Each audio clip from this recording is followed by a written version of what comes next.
Hey, Brett here. So I'm going to talk a little Tai Chi philosophy just for a second in terms of energy work, and then I'm going to do some shaking to get into working on the side splits. So in Tai Chi, we start in the pose called Wu Chi. Wu Chi is before Tai Chi. That's what it means. So this it looks something like this. I'm not going to describe Wu Chi, but Wu Chi literally means a lack of yin and yang. So it is singularity, non-duality.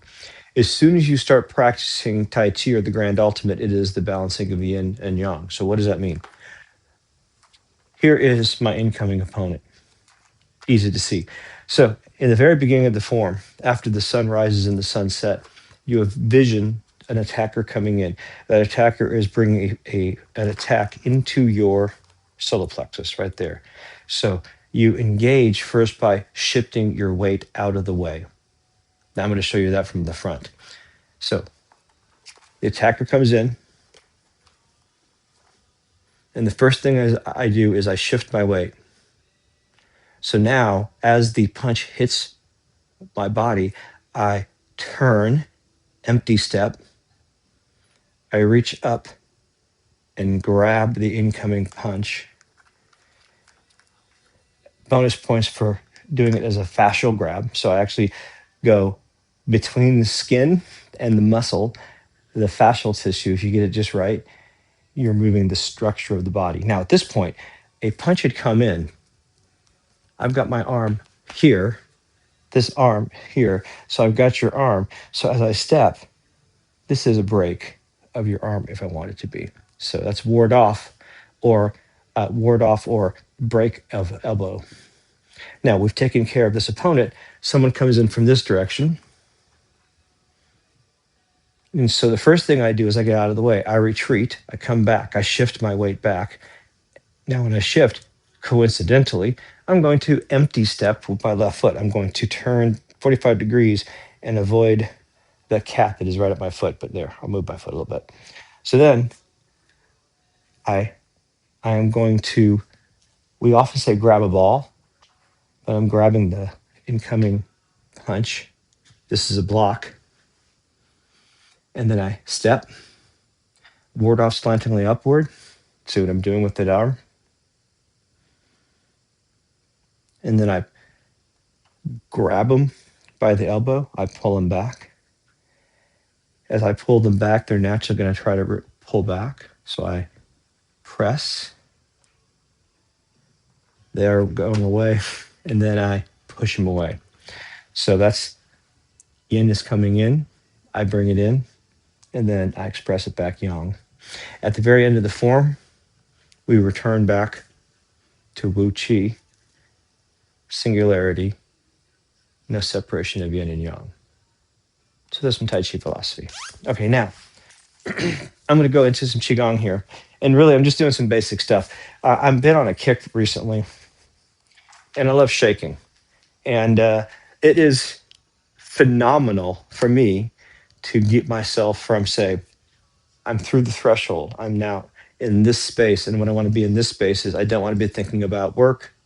Not a problem. I don't want to be thinking about video games, whatever. I just want to get here and get on the floor. I don't really want to stretch, but a minute or two of shaking, I'm going to feel totally different. So I am going to build up Wu Chi now. Feet parallel, knees slightly bent. Now I'm going to try to take my pelvis, which is probably about like this, and bring it like this. And how I'm going to do that is, again, feet bent. No, my feet are not bent. Knees bent, feet parallel, about hip width apart. I'm going to sink my sacrum. I'm going to sort of just press it down. As I do that, I feel pressure in my heels. Now, what I'm doing here is I'm actually engaging the ligaments from my waist down. Now, to get the second part of the body connected, I pull my head up at the fontanelle, the back of the head. That extends my spine. And then I'm going to relax my arms medially, rotate inward. And then I'm going to, having done relaxed the chest, I'm going to attempt to push my spinal column in, into my pelvic floor. Now, that's a lot of work. So to shake, I'm going to approximate. Hello, kitty. And I'm going to go behind the kitty. There we go. So to shake, I'm just going to have my feet parallel, knees bent, and I'm going to try to keep my sacrum down. So I'm trying to get approximately level pelvis, and then I'm going to shake. Now, you can let your arms flail, or you can sort of hold them a little bit, and maybe you can get a good rhythm just going in some kind of circle. It doesn't matter. Again, why shake? One, it's a great nervous system reset. If you do this in 5 breaths a minute, 2-3 minutes of this, if you're having an awful day, this is going to help you throw it off. It really does work. So, nervous system, lymphatic system moves waste materials into the lymphatic system, where they are either taken care of by white blood cells if they're contaminants, separated into waste systems, urine, kidney, or liver, other direction, or back through your neck as reusable proteins and other stuff. So we're helping that system along. You're jolting your joints, really good for them. Okay. So this is just feels really good. It's a really good way to sort of get yourself in this moment now. And I kind of want to do a little bit of circle walking, and I'm going to use the kitty as the center of the circle. I'm just doing some twisting. So feet parallel, knees bent.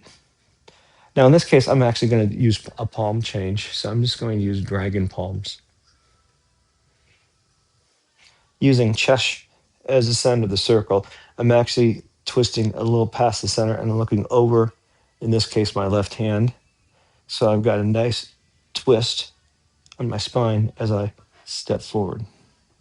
And with this tight circle, I'm just walking. If I had a larger circle or a different surface, I would do maybe something called mud stepping. But right now, I'm primarily focused on twisted spine with slight stepping, which is, hello, goodbye, which is a good analog to shaking, though more gentle. However, the more you twist your spine, the more you can twist your spine. I keep saying this, but this is a recurring theme.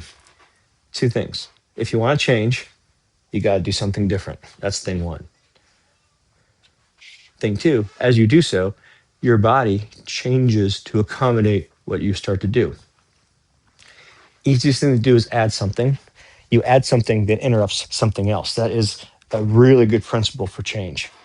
If you can add something and associate it with something else as well, then you can tie a new habit to an old habit. That's really handy.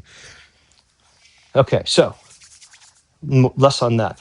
I'm going to go straight into side splits. I don't want to really mess around tonight. So I got my timer. Think about this. How much do I want to use? Okay. I will use this. I will eventually get that out of the way. I'll use this.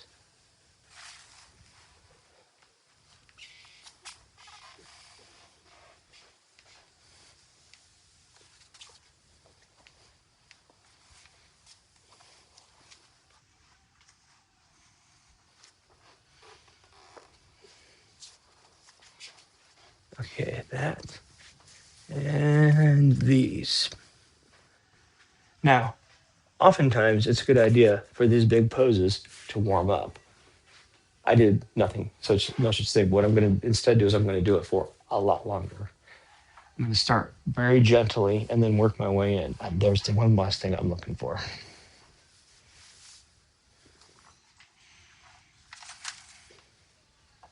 This is a cheat. This is going to stimulate my vagus nerve in my neck. You can also do that by vibrating your throat. And I'm also going to do a lot of expanding of my belly. The laughing Buddha is smiling because the laughing Buddha is expanding his belly, which stimulates the vagus nerve, which puts him into parasympathetic mode, rest and digest. And since in modern society, we stay stimulated all day long, and that's genetically not how we're meant to do it. Evolutionary, if you believe that stuff, we are not wired to be on like that all the time. and it leads to long-term health dysfunction. Yada, yada, yada, whatever. I'm going to shut up and stretch. I'm not going to shut up. I am going to stretch. At least half that's true. Now, my left heel is giving me some issues, so I am going to eventually switch into pancake. The difference is I'm going to put my feet up, straight out, and I'm opening up. So this is really hitting the hamstrings and also definitely the psoas muscle. It's hitting it hard. Eventually, I'm going to come back down, and then it moves into the groin. But I'm going to start high and see what I can handle. Now, actually, I make this mistake often. That'll fix this.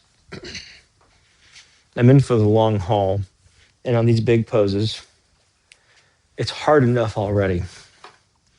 So, be prepared before you get into it. Okay. And here we go. All right. Let's see. I'm going to move this forward. I'm going to move this way. That should be good. That should be good. You're going to help me, Chesh? Now, another option is to turn your feet in.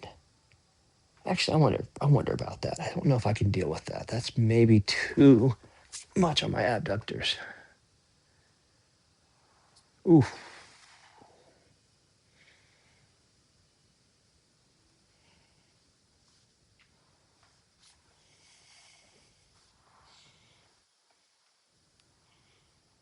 Wow. Well, I'll tell you what. I wasn't planning on doing it this way. I'm going to stay here for just a bit. This is pretty aggressive already.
Oops, that was not what I wanted to do, but that'll work. I can work with this. All right. But it is going to be a bit of a pain. Okay. It's a lot further back than I want to be.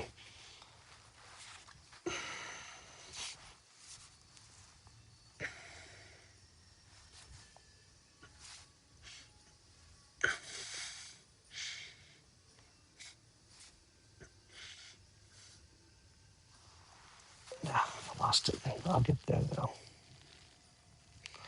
Well, that's a good stretch right there. That's bothering my left heel. Okay.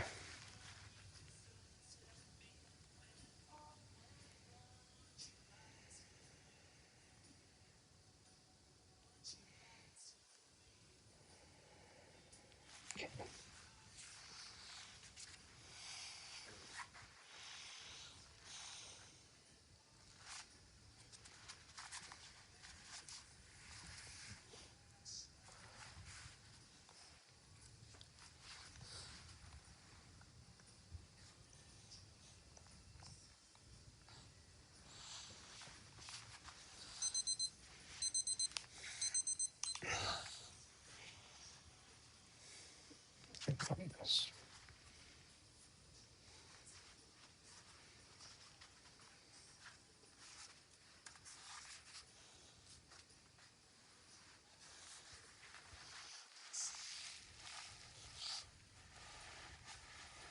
There we go. Much better. So before, it was pulling me back. Now, leaning me forward just a little bit.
Alexa, stop.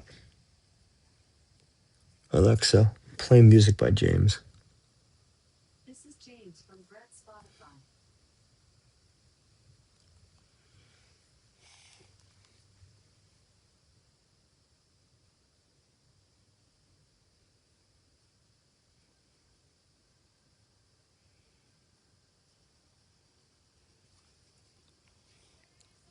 Alexa, shuffle. Turning on shuffle mode. Alexa, skip. There's much better.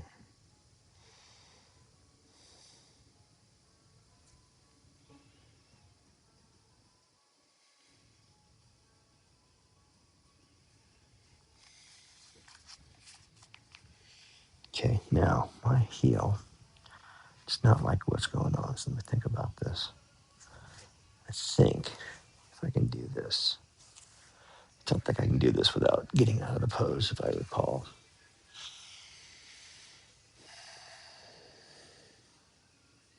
Okay, well, I'm going to stop here on this one.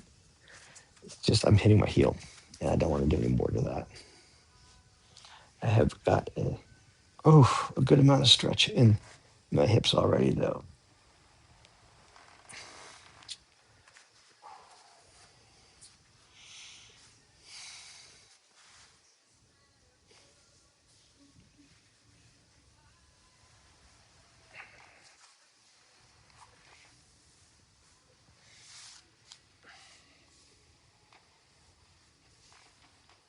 There we go.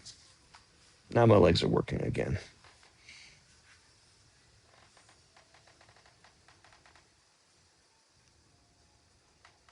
Okay, let's see. Well, I'm going to spend a little time on my hip flexors. So for hip flexors, what I'm going to do is I'm going to do a pose on the ground. Looks something like this. Now, I'm going to emphasize rather than going wide, going back. So I'm going to show you with protection here. So tabletop position, except my legs are wide. I'm going to turn my feet out, and then I'm going to sit back into this. Now, let me show you what it looks like standing up, just so you get an idea from a squat perspective. So once again, from the side, and then I'll do it from the front. So feet are a little bit wide. We rotate our feet out. Now I can't go completely out because I'll fall. And then we sit back, back, back. So my hands are on the floor and I'm sitting back into it. So that's what we're doing again from the front. Now, the problem with this pose, a problem with this pose is you can get some weird side pressure on your kneecap. So be careful. If you feel anything in your knee, back off slowly, but back off like or immediately. Don't you go through joint pain, pull out of joint pain. But when I say pull out of joint pain, always pull out with control and intention. Because if you pull it too quickly, you can do damage as well. Now, I don't know if two pillows works or not. Might not, might be too high. Oh, I'm sorry, Mr. Chesterfer. Is that okay? Okay, there we go. Oh, yeah, so I've got nice pressure in both my hip flexors right now. Ooh.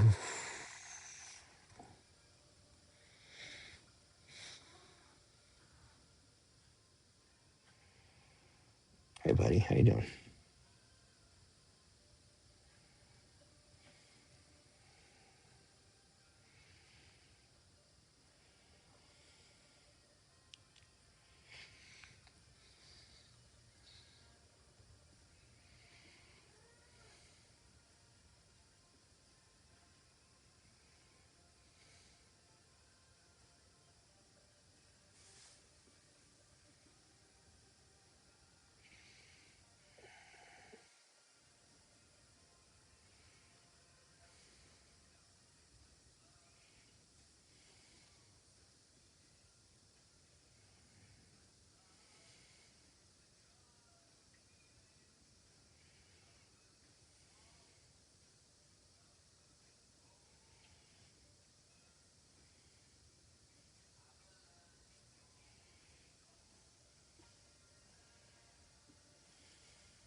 Okay.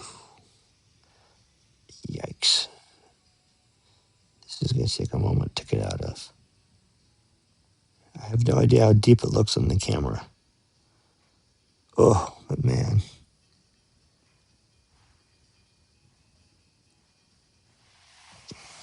Okay.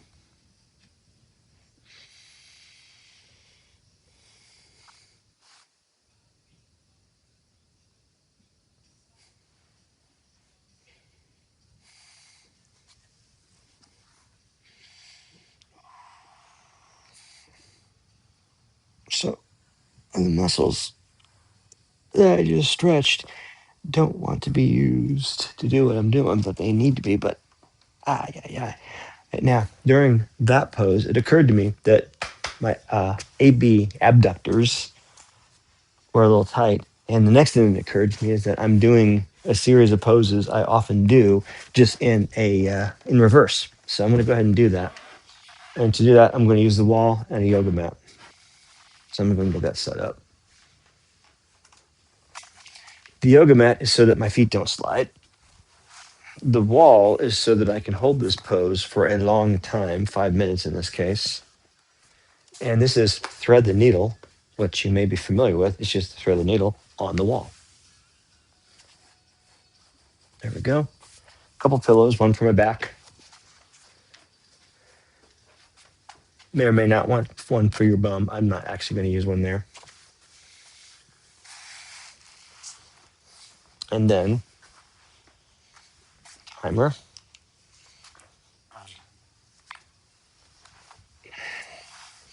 Now, I need my feet to not slide. That'll work. I wonder. Yeah, like that. Yeah, this is the way to do it. Yep. Okay. So for this one,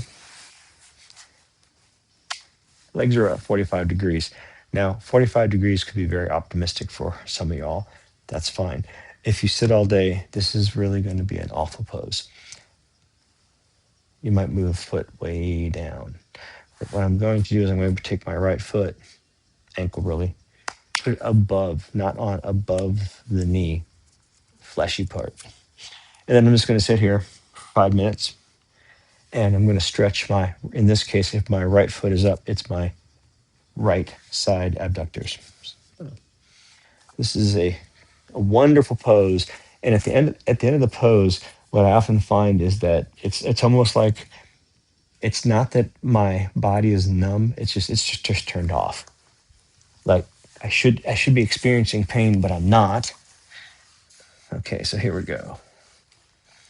Gonna bring this up a little bit more. All right. Here we go. Hey, Mr. Josh, I'm gonna move this for you. Come over here. Come on. There you go.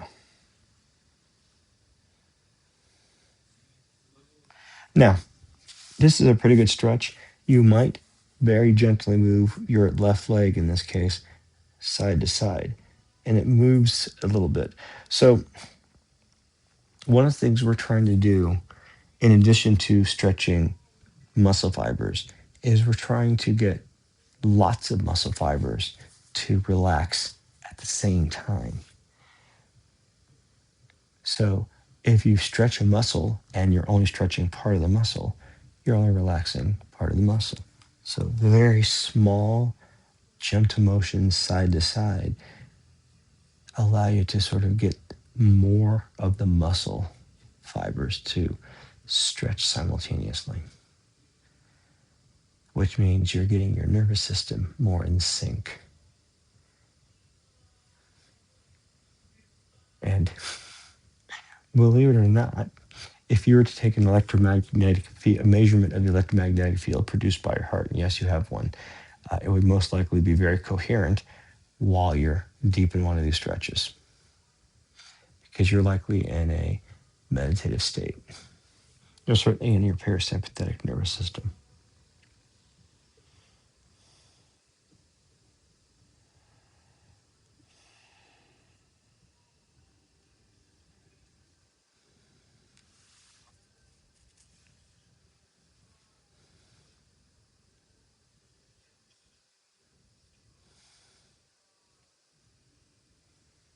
Now, this pose is great to do in a seated position. So imagine I'm sitting on, say, a recliner. Put your left foot on the ground and take your right foot and put it on your left knee like this. And then just let it flail out and sit there 5, 10, 15 minutes and then do it on the other side. So it's called half pigeon in that case. So this is half pigeon.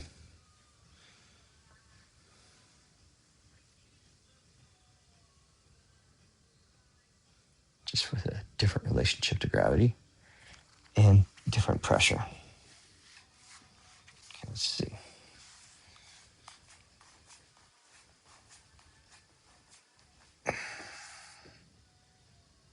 Yeah, that's good. Oof, yeah, that's tight.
So for the astute yoga practitioner, you might notice that this plus what I just did, the previous pose, cover pigeon. So if I'd done pigeon, it'd be 5 minutes each side, total of 10 minutes. But since I did frog for 5 minutes for two sides, getting the hip flexors, and now I'm doing the abductors separately, it's going to be 10 minutes total. Is that right? 15. Yeah, versus 10. So it's going to be longer.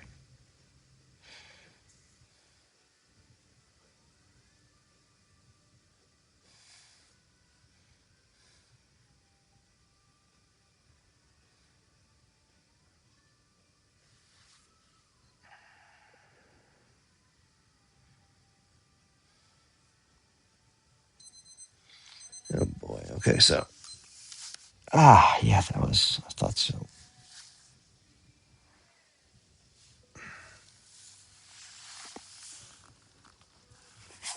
Okay. Wow. Just gonna extend the leg and shake it a bit. Okay, that's good. Now this side starts tighter, but it gets about the same. So I don't do a different amount of time. That's the great thing with asymmetrical poses. This pose, since I'm doing it twice, if one side is particularly tighter, let's say you do an asymmetrical sport, so you do something where you primarily use your right leg, it's stronger, so therefore it's tighter, you might do the right side a minute longer. But if you're going to do that, do not skip the other side. Just philosophically and in practice, it's dangerous to try to respond to imbalance with extreme imbalance in the other direction. So 2 minutes on one side, 4 minutes on the other side is fine, but do 2 minutes on the one side. 2 minutes is the minimum. That gets you into the nervous system. That gets you into a persistent tissue change. So 2 minutes minimum. And then the other side can be 1 minute, 2 minutes, twice as long.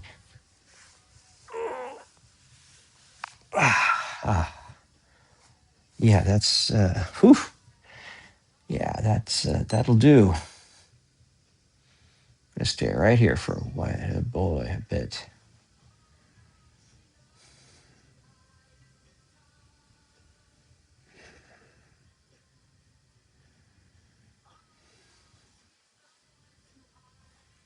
Sorry, my foot's about to slide a little bit.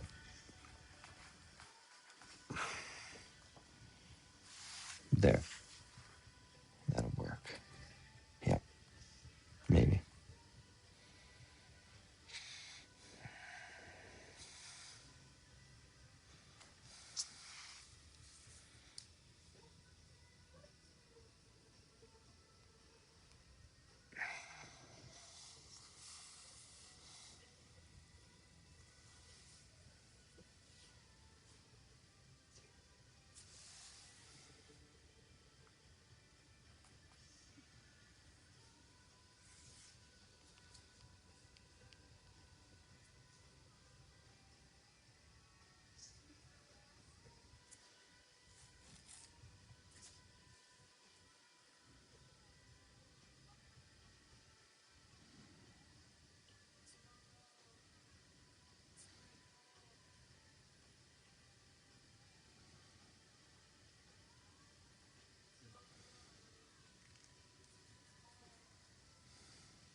I've slid a little bit from the wall, so I'm going to scooch back a touch, and it's going to not that same.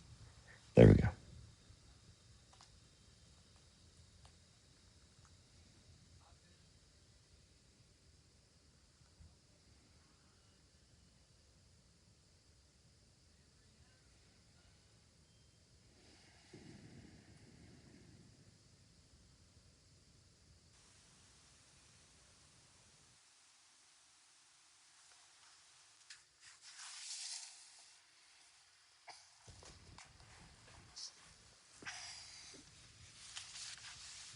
It's sliding on the side a little bit.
I do believe that is sufficient for this evening. What do you think, Chesh? Yeah.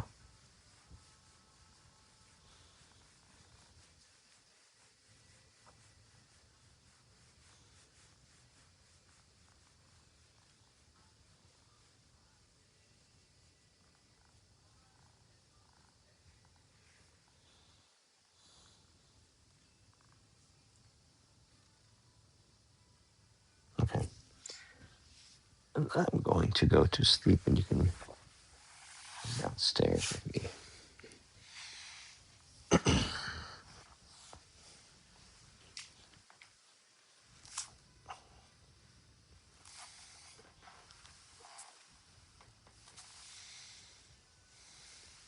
I'm going to close with just a touch of shaking. It really is adaptogenic in the sense that it's kind of balancing in either direction. I mean, you can certainly get yourself juiced up on it if you want to, but if you do a gentle shaking, it's good for the body and it tends to sort of just center, come into the body, not too excited, not too calm.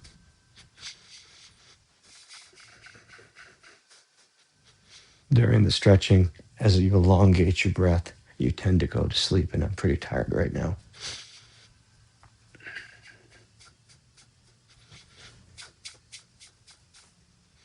This is more about agitating my entire body after stretching certain parts of it, minor agitation.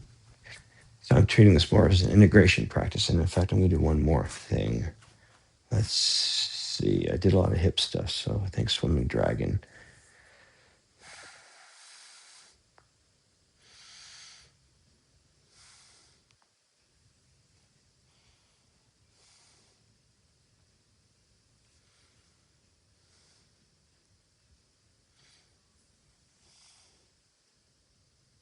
Nope, that's how I look.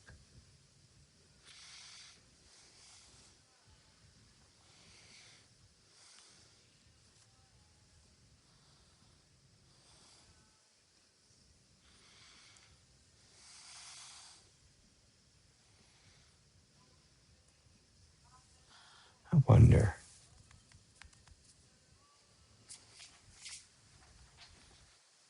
See how my shoulders are. That's not a good choice. That'd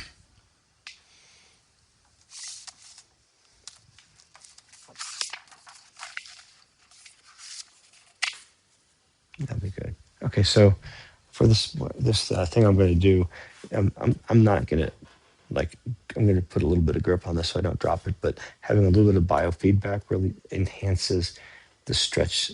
For me, enhances the stretch that you get from this. So you can go either forward or backward. If you go forward, it's out, around, keeping the palm up, keeping the palm up, keeping the palm up, keeping the palm up, keeping the palm up, keeping the palm up, and then under here, and now the palm is up. So let's try that with a book. Now, again, I'm not, but having just a little bit of biofeedback, really, like right here.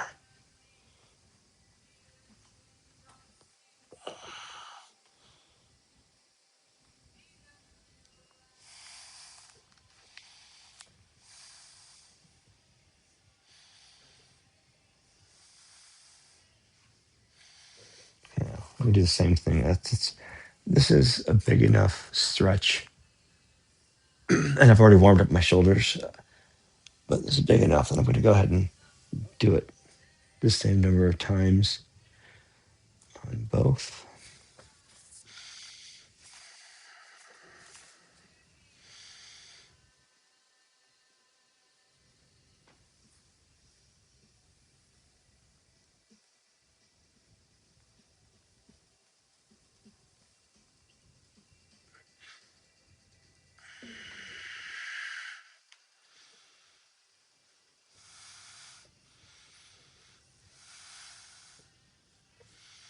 Now I'll pass off.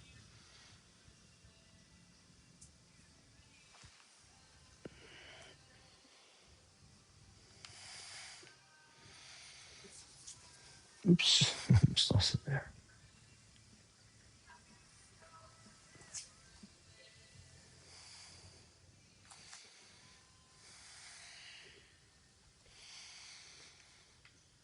Oops, yeah, actually, I almost lost that one, but I don't want to drop this on the kitty. That's good enough.